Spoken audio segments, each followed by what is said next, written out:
আসানসোল লোকসভা তৃণমূলের প্রেসিডেন্ট সভাপতি নরেন চক্রবর্তী মহাশয় উনি টাকা বিলি করছিলেন, সেটা আশা করি ইলেকশন কমিশনের চোখে পড়েছে।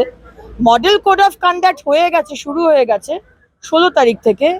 কোনো তৃণমূলের নেতা মন্ত্রী কর্মী টাকা বিলি কি করতে পারে?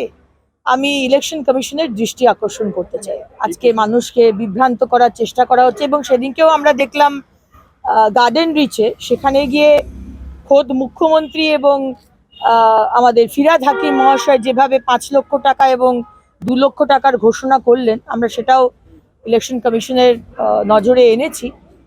এগুলো চলবে না। মানে আমরা চাই মানুষ অবাধে ভোট দিক, সুষ্ঠুভাবে শান্তিপূর্ণভাবে ভোট হোক, যেরকম সারা ভারতবর্ষে হয়।